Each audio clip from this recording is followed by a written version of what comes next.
the world of boxing witnessed an unusual victory at the Paris Olympics. Algerian boxer Imane Khelif triumphed in a mere 46 seconds. Her opponent, Italy's Angela Carini, forfeited the match. This quick win, however, is overshadowed by a cloud of controversy. Khelif's eligibility to compete in the women's category has been under intense scrutiny. Khelif's participation in women's boxing has been a point of contention since reports emerged of her failing gender eligibility tests. These tests, conducted at the Women's World Boxing Championships in 2022, allegedly revealed male chromosomes. This sparked debate about fair play and the inclusion of transgender athletes in women's sports. Despite the controversy, Khelif has consistently competed as a woman throughout her career. This includes her participation in the Tokyo Olympics. There is no evidence to suggest she identifies as transgender or intersex. However, the questions surrounding her biological sex and its implications for fair competition remain a central issue. Carini, explaining her decision to withdraw from the fight, cited severe pain in her nose. She emphasized that her decision was not a judgment on Khelif's eligibility. However, the incident has reignited the debate surrounding transgender athletes in women's sports.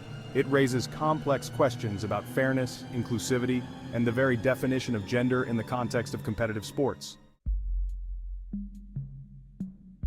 The controversy surrounding Khelif is not new. Her participation in the 2022 Women's World Boxing Championships was cut short due to the gender eligibility test results. The International Boxing Association, the governing body for amateur boxing, disqualified her from the competition. The IOC, however, has cut ties with the IBA over governance issues. For the Paris 2024 Olympics, the IOC established its own boxing unit to oversee the sport. This unit relies on passport information for gender and age verification. This decision has drawn criticism for being inadequate in addressing the complexities of gender identity in sports. Critics argue that relying solely on passport information is a superficial approach. They call for a more robust and comprehensive system to ensure fairness in competition. This system, they argue, should incorporate a wider range of factors, including hormonal levels and chromosomal analysis. The controversy surrounding Khelif highlights the larger debate about the participation of transgender athletes in sports. It reveals the challenges of balancing inclusivity with fair play. Finding a solution that respects the rights and dignity of all athletes while ensuring a level playing field remains a significant challenge for sporting bodies worldwide. Khelif's lightning-fast victory ignited a firestorm of reactions. Italian Prime Minister Giorgia Meloni expressed concern over potential discrimination against female athletes. Her statement reflects the view that allowing transgender women to compete in women's categories could disadvantage cisgender female athletes. Former U.S. President Donald Trump and other American politicians also entered the fray. They reiterated their stance against transgender participation in women's sports.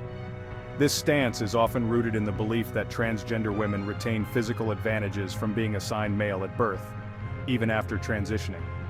Adding fuel to the already raging fire, Harry Potter author J.K. Rowling and entrepreneur Elon Musk weighed in on the controversy. Both figures are known for their controversial views on transgender individuals. Rowling labeled Khelif's win a brutal injustice, while Musk implied support for those who viewed it as unfair. Their comments further inflamed the online debate, highlighting the deeply polarized opinions on the issue. The Algerian Olympic and Sports Committee, however, celebrated Khelif's win on social media. They expressed pride in her accomplishment and anticipation for her future matches. This stark contrast in reactions underscores the complexity of the issue and the diverse opinions surrounding transgender athletes' participation in sports. In the eye of the storm, Khelif herself has remained relatively silent. She celebrated her victory on Instagram but refrained from directly addressing the criticisms. Previously, she attributed her disqualification from the World Championships to a conspiracy. Her silence is telling. It reflects the difficult position many transgender athletes find themselves in. They are often caught between navigating their personal identities and confronting a complex and often hostile environment. The fear of online harassment, public scrutiny, and career repercussions can be overwhelming. The IOC, meanwhile, criticized the backlash against Khelif. They also condemned the scrutiny faced by Taiwan's Lin Yuting, another athlete whose gender eligibility was questioned. The IOC deemed the IBA's previous disqualification of Khelif as arbitrary and against good governance. This stance highlights the urgent need for clear, fair, and transparent procedures in determining eligibility for transgender athletes. Khelif's journey is far from over. She is scheduled to face Hungary's Luca Anna Hamori in the women's 66-kilogram quarterfinals. This match will undoubtedly be closely watched, with the result likely to further fuel the debate surrounding her participation. The controversy surrounding Imane Khelif's victory is a microcosm of a much larger conversation. The world is grappling with how to navigate the complexities of gender identity in sports. Finding a balance between inclusivity and fair play is a challenging endeavor. There are no easy answers. The scientific, ethical, and social dimensions of the issue are intertwined. On one hand, there is a need to ensure that all athletes, regardless of their gender identity, have the opportunity to compete at the highest level. On the other hand, there are legitimate concerns about fair play and ensuring a level playing field for all competitors. The debate is often fraught with misinformation and harmful stereotypes. It is crucial to approach this conversation with sensitivity, respect, and a commitment to understanding the nuances of the issue. Open dialogue, scientific evidence, and the voices of transgender athletes themselves must be central to finding solutions. Ultimately, the goal is to create a sporting environment where all athletes feel welcome, respected, and able to compete at their best. This requires ongoing dialogue, empathy, and a willingness to challenge preconceived notions about gender and athleticism.